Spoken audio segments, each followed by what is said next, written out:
The Qatar World Cup is a disaster. It's embarrassing, weird, a failure, awkward, and very, very strange. It's a bit strange, very strange. Okay. What do you mean strange? According to the Western media, that is. But not according to the people. You see, Qatar was relentlessly smashed in the media in the lead up to this World Cup. They were humiliated and publicly shamed to a point that no one wanted them to succeed. No one believed in them. There's people out there that don't believe in us. Shame on them.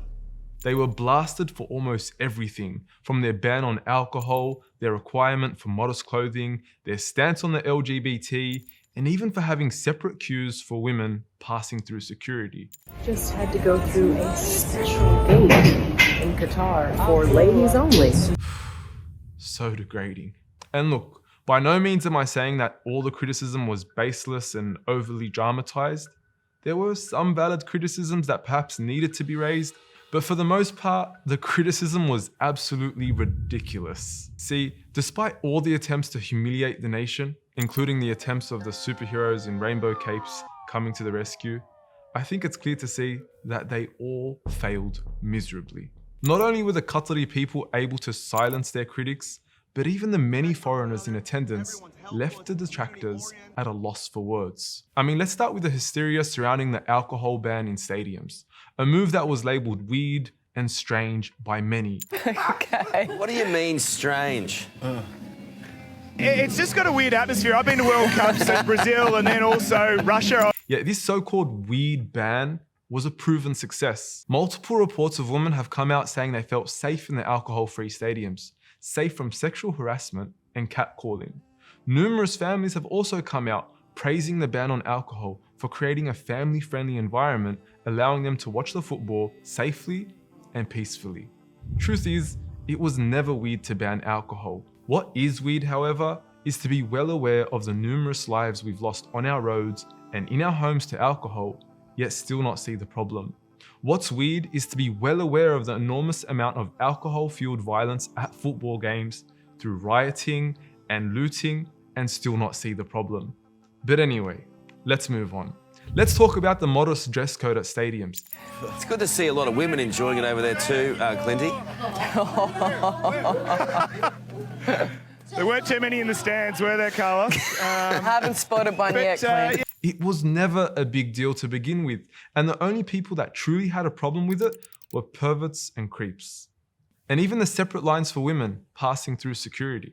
It turned out to be a petty claim that was casually dismantled by this American woman. Women are treated with so much more respect. I'm from Texas. When I go places here, I feel safer 100%. And of course, this is not to mention the countless other reports we're seeing from Westerners praising the Qatari people for their hospitality, generosity, and kindness. We've witnessed countless videos of Qataris rising to the occasion to showcase their traditional Muslim hospitality to the nation's guests, treating them with sweets, dates, free coffee, and all kinds of food. We even witnessed this Australian man who was left homeless after losing his accommodation emotionally thank a Qatari family for inviting him over and allowing him to spend the night with them. I wanted to experience something different, and experience something different is exactly what I'm doing right now. And as the World Cup continues to progress, we're only continuing to see claim after claim after claim get debunked and rebuked again and again. So it begs the question, why was there a fuss to begin with? Well, maybe these giant media corporations never wanted you to see this or hear this,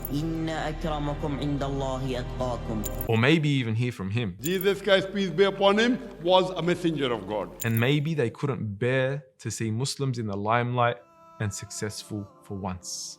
Or maybe they didn't want Muslim values to surface to the forefront, and they didn't want their own citizens to shout slogans like this. Free Palestine! Let's face it, mainstream media isn't written by everyday people. It's dictated by elite corporate heads who have their own clear agendas in place. They have open biases that are as clear as daylight. And to be brutally honest, they are riddled with racism and Islamophobia.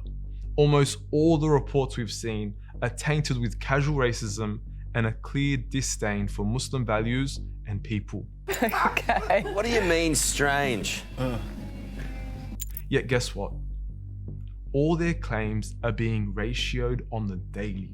Their likes and shares are being overshadowed by the comment section on almost all their posts. The people have had enough and are finally speaking and thinking for themselves. So keep trying, Western media, because you're failing miserably.